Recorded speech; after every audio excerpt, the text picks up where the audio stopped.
farpado ainda não havia sido cortado e que os alemães tinham substituído seus soldados por tropas descansadas em suas casamatas relativamente secas. Os australianos atacaram e na floresta Augustus, perto de Tincote, o capitão Clarence Jeffreys organizou um grupo e atacou uma das casamatas, capturando 4 metralhadoras e fazendo 35 prisioneiros. Ele ainda liderou outro ataque na próxima fortificação, mas foi morto por uma metralhadora. Cada oficial do batalhão australiano foi morto ou ferido naquele dia. Incrivelmente, 20 homens realmente alcançaram os destroços da igreja de Passchendaele. Infelizmente, os britânicos à direita não conseguiram apoiá-los e os australianos foram forçados a voltarem ao lamaçal de sua linha de frente. Neste momento, a artilharia já estava quase sem munição e os projéteis estavam sendo enterrados na lama, não fazendo efeito, se perdendo em uma nuvem de fumaça e uma fonte de água. Mesmo assim, Haig entrava na batalha, mesmo com chuva e o frio. No dia 12 de outubro, ele ordenou outro ataque. Falhou completamente, com os homens esforçando-se para avançar com lama pela altura dos joelhos e com seus rifles e metralhadoras emperrados. Os únicos objetos sólidos nesse lamaçal interminável eram as casamatas de concreto alemãs com suas metralhadoras. Esse ataque final e louco custou 7.000 baixas à 3ª Divisão Australiana, que perdeu 3.199 vidas nas primeiras 24 horas da ofensiva.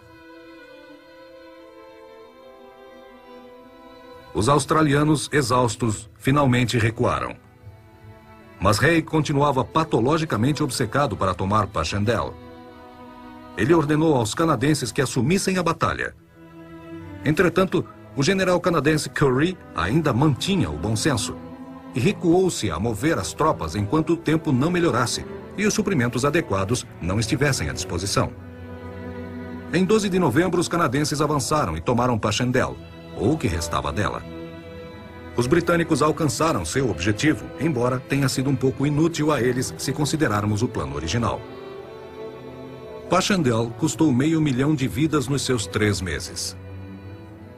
Os alemães perderam aproximadamente 250.000 homens e os britânicos 300.000, dos quais 36.500 eram australianos. 90.000 corpos ingleses ou australianos nunca foram identificados. 42.000 corpos nunca foram recuperados. Segundo ato: o ataque dos tanques.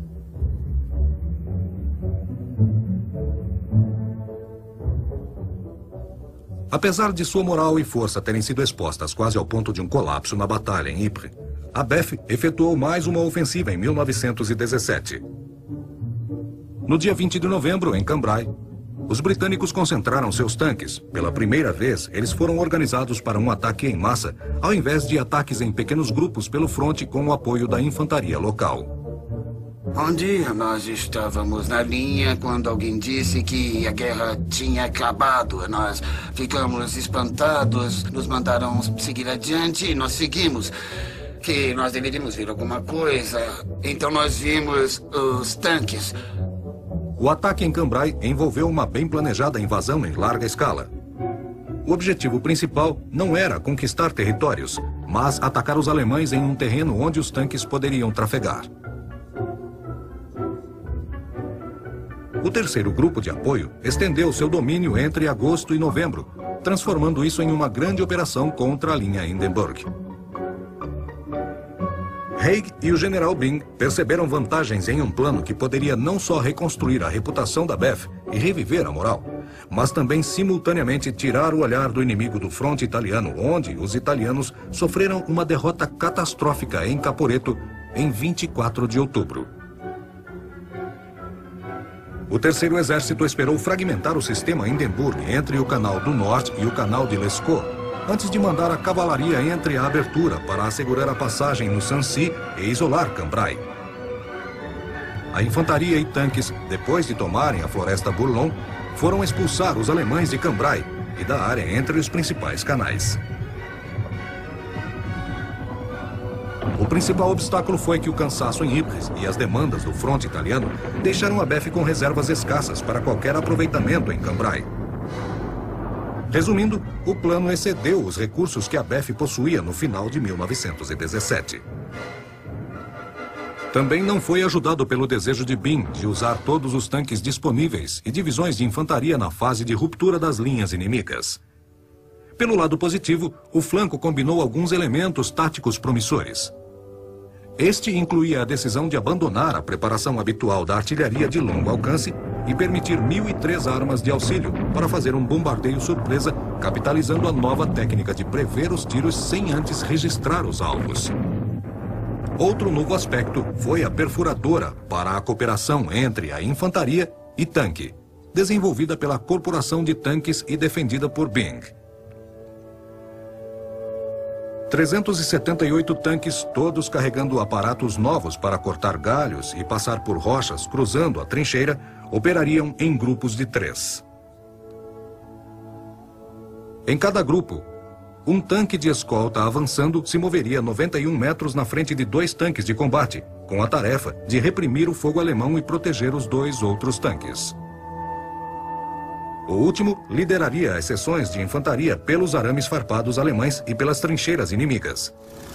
Além disso, os britânicos, se aproveitando das lições do terceiro Ypres, fizeram melhor uso do voo baixo para atacar a artilharia e tropas alemãs. O ataque de abertura por 6 divisões de infantaria foi feito por um setor de quase 10 quilômetros às 6h20 da manhã do dia 20 de novembro de 1917.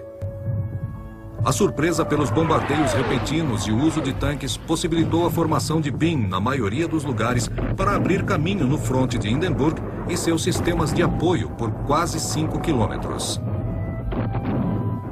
Contudo, no centro, a 51ª Divisão Highland fracassou ao tomar o vilarejo-chave de Flesquières no primeiro dia. Muitos de seus tanques de escolta quebraram pouco antes de cumprirem seus objetivos, ou foram destruídos pela artilharia alemã, que tinha desenvolvido esquadrões antitanques especiais. No dia 23 de novembro, somente 92 tanques restaram, operando. E porque a cavalaria britânica estava incapacitada de explorar a abertura inicial, o velho problema de manter o ímpeto de um avanço além da fase de ataque apareceu novamente para desafiar a solução. Durante os próximos dias, o Terceiro Exército foi envolvido numa batalha feroz pela Cordilheira de Bourlon, a oeste de Cambrai. Por todos os seus esforços, as divisões britânicas nunca tornaram completamente segura a cordilheira ou a vizinhança do vilarejo. Eles tinham deixado a saliência com quase 5 quilômetros de extensão e 6,5 quilômetros de profundidade. No dia 30 de novembro, os alemães iniciaram uma contraofensiva mortal nesta saliência. O contra-ataque alemão incluiu a formação de tropas de ataque, forçando as forças britânicas a se alinharem em um fronte em Flesquières, entregando a maior parte dos terrenos conquistados. Em 5 de dezembro, o combate tinha acabado. As baixas em Cambrai totalizaram mais de 40.000 de cada lado. Mas o aspecto mais significativo da batalha foi que os dois lados obtiveram sucesso com táticas que, no final, apareceram oferecer uma saída para a estagnação.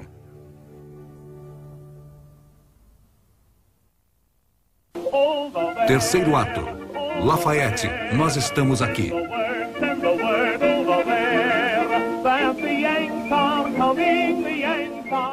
Em 1917, na Europa, toda ela estava à beira da falência. Essa tempestade pegou toda a Europa, consumindo a flor de uma geração inteira, deixando-a em uma carnificina inimaginável.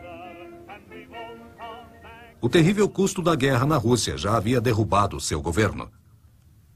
O novo governo bolchevique estava suplicando à Alemanha por negociações de paz.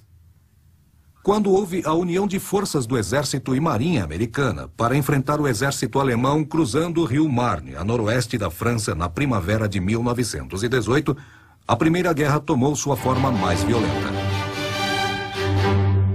Em junho de 1918, exausta por quase 4 anos de guerra à beira da derrota, as forças aliadas no fronte ocidental da Grande Guerra tinham apenas uma esperança: a esperada notícia de que os Yankees estão vindo. A Alemanha Imperial, na última tentativa de tudo ou nada para vencer o confronto de 4 anos, havia colocado tudo o que tinha nas fronteiras britânicas e francesas. A infantaria alemã e as unidades de artilharia